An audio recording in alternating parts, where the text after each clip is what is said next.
overwhelm and exhaustion are the first and easiest side effects of parenting, and I bet you feel them too. I do, and I totally get it. But luckily, we are the ones who can make it easier for ourselves. And how to do that is exactly what I'm here to share in today's episode of Raising Intentionally, the place where I like to share my parenting experiences to help raise consciousness and intentionality around parenting. So here are 10 habits of highly effective parents. Trust me, if we baby step our way towards imbibing these habits one by one, they are very practical and very doable. Number 10 is that highly effective parents accept help. It takes a village to raise a child is a saying I really and truly believe in. Once a parent, it is very easy to put on the superhero cape and feel like you need to do everything by yourself. I have very much been there and still go to that place very regularly. But accepting help with grace is a life skill that I think makes our lives as parents a lot easier by giving us the breather that we so need.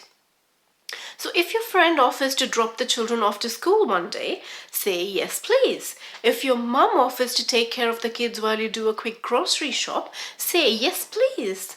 If you are in a position to get hired help, even if it is once a month or once in 6 months, say yes please.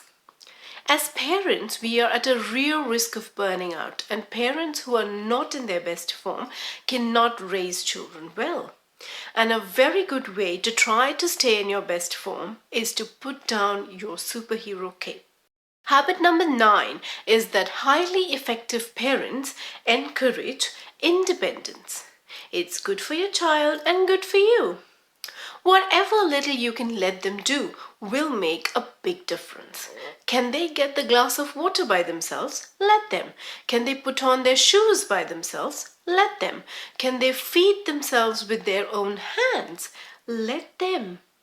Many times, we are the ones who hold back from letting children do things independently. Most often, they are capable and willing to try. But we sometimes step in too soon or step in too often and unknowingly create a pattern of dependency. For a long time, I didn't allow my daughter to pour herself water from the jug by herself for fear she'll spill it. But then one day I realized that the effort of cleaning up a couple of spills is certainly less than getting up every time to get her a glass of water. So of course in an age-appropriate manner, but give yourself permission to let your children do things independently. It's good for your child, makes them independent, and good for you. Habit number 8 is that highly effective parents are authentic about their own emotions. Rather than brushing your tears off quickly and saying, no, I'm fine, I just got something in my eye. It's much better to cry your heart out in front of your child and tell them in an age-appropriate manner what made you cry. Children are primed to be very attuned to their parents' emotions, and they will sense that something is wrong anyway. By not revealing the truth to them, we put the trust in our relationship at stake, and we also risk them misevaluating their own sense of judgment. So they have sensed something is wrong, and if you validate it by telling them the truth, they learn that what they had sensed was correct. And that validates their sense of judgment. They also learn that it's okay to feel the negative feelings sometimes. Even mummy feels sad. It's okay to cry them out and feel better after. And it is not the end of the world, that things do get better over time. They also learn to trust us to be honest with them. And by modeling this, we teach them to be honest with us. So when they become teenagers and are dealing with a breakup, they'll be more likely to come and tell us about it rather than brushing their tears away. And this leads me on to habit number 7, which is that highly effective parents allow room for their children's emotions. Part of what makes highly effective parents highly effective is that they are tuned in to their child's emotions. And they do not wish the crying and the tantrums and the meltdowns away. I mean, of course, none of us really wants to spend an hour listening to a screaming child, and we try our best to shush them, distract them, and to get them to stop crying. I get it. But highly effective parents allow their children to release their emotions, and negative emotions are very noisy and uncomfortable when being released, but they need to be released anyway, for the child to feel better and for your life to run smoothly. Just like we need to excrete food waste out of our bodies, children regularly need to pass emotional waste out of their system. Otherwise, you have a chronically distressed, cranky, and whiny child who gets upset at every broken cookie and every lost pencil.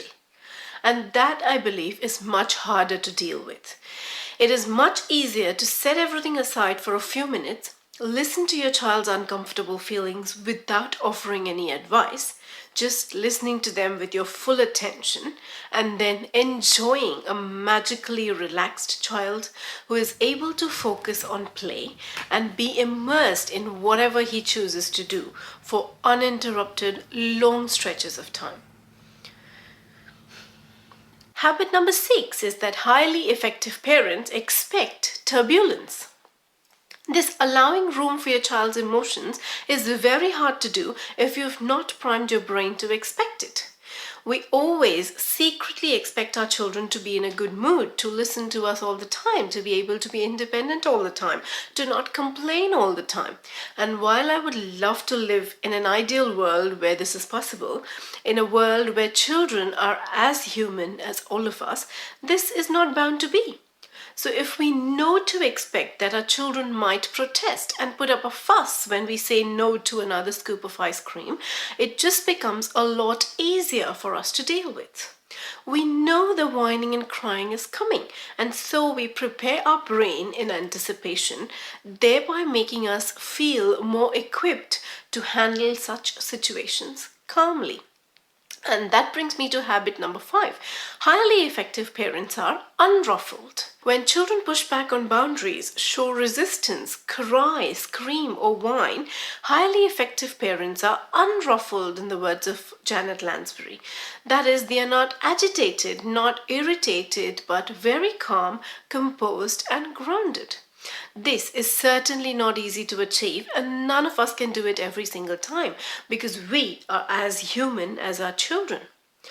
But for the most part, if we manage to be that grounded anchor for our child's ship in the storm, it only helps keep the ship safe even in the midst of the storm. Once we are at sea, storms are inevitable, but the most effective thing we can do when our children are in the midst of a storm is to share our calm rather than add to the chaos. Habit number 4 is that highly effective parents are on their child's side. Wagging a finger at your child and saying things like, "If you do this, I will not give you that," or "If you don't do this, I'll be forced to do that." Pit you as the parent against your child. Your child sees you as an authoritarian figure that they need to stand up against. Highly effective parents don't pit themselves up against their children. Instead, they collaborate with their children and give them the reassurance that they are not against them but are on the same side as them. This also saves them huge reserves of energy from not having to fight against their children. For example, if I ask my daughter to turn the TV off and she puts up some resistance, if I get agitated and angry, threaten her to take away something she loves, the power struggle is sure to escalate. But if I can still empathize and say, "I know you'd love to keep watching TV the whole day, but I'm sorry, I can't let you do that. We'll need to turn it off now." She might cry and scream and have a huge meltdown, but she'll certainly not lose her inner sense of safety with me. And that makes it easier for her to calm down. And I can guarantee that after the big cry is over, she'll not care one bit about the TV and will be off to find something interesting to do. She has released her emotions, felt our love, empathy, and reassurance, has not felt the need to fight against someone who doesn't understand her, and the issue is resolved. And by being on her side all the while, this parent has not robbed her of her sense of safety. Habit number 3 is that they hold firm and clear boundaries. A gentle approach to parenting that does not use punishments and yelling and spanking to manipulate children's behavior is often confused with extremely permissive parenting, where there are no boundaries and children are almost always allowed to have their way. But it is not necessarily that. Highly effective parents hold firm and clear boundaries when they need to, and let their children unleash all their emotions in response. Very often we feel threatened by our children's crying and screaming, and hence we hesitate to set limits. Highly effective parents, however, set limits anyway, fully knowing and expecting that their child might burst into loud screaming and crying, because they also know and believe fully well that all that release of emotional tension will make their child feel more relaxed and cooperative after. Knowing how to hold clear and firm boundaries without needing to be rude, harsh, or authoritarian certainly helps up the efficacy of our parenting. Habit number 2 is that highly effective parents use playfulness. Playful Parenting by Lawrence J. Cohen is by far one of the most helpful books I have read, and it gives us unarguably the most effective tool in our parenting toolbox. Children are primed to enjoy play, and so when parents turn something into play, it just gets done without resistance, without power struggles, without becoming a big deal. Come on, time to clean up. Let's clean up our toys. Children continue to play without paying much attention. Hey kids, I asked you to clean up your toys. Are you going to clean up your toys or not? Oh my God, how many times do I have to ask you to clean up your toys? Next time, if you have young children, try this. Pick up some red-colored toys yourself and put them back in their place, but intentionally leave some red toys out. Then say, I think I've put all the red toys back in their place. Your toddlers and preschoolers will love to correct you and say, no, mommy, you forgot this one, it's red, and will triumphantly put it away without you having to say another word about it. So the next time you're struggling with something, turn it into play.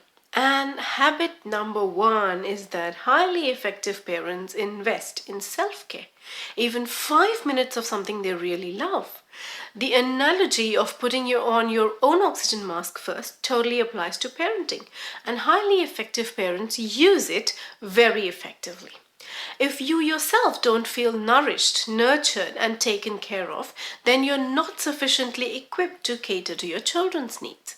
So self-care is an absolute essential for every parent. And no, sorry to be the bearer of bad news, but scrolling endlessly on social media does not, my love, count as self-care. But neither does self-care necessarily mean a massage or a manicure. If a massage or a manicure are things that float your boat and you're able to fit them into your flow and budget, then by all means, go for it. But not all of us can, and so I think we as parents need to intentionally give conscious thought to what self-care means to us. One good indicator is that whatever you choose as your self-care ritual, it makes you feel rejuvenated, relaxed, and revived after. And here, I want to remind all of us that highly effective parents do not have 522 hours in their day. They very much have 24, just like all of us. And we can still start with 2 minutes of deep breathing, with a quick 6-minute hot shower, with sitting down and listening to just one 4.5-minute song that we absolutely love. And we can baby step our way from there to building a more elaborate ritual. But self-care is a surefire way of calming our own nervous system down, thereby making us better equipped to cater to our children's needs. So I wish you all and myself all the strength to be able to cultivate these habits and change the narrative about parenting to make it better and enjoyable for ourselves and our children. Thank you very much for watching. Please give the video a thumbs up if you like it, and don't forget to subscribe and hit the bell icon. Until next time, bye and take care.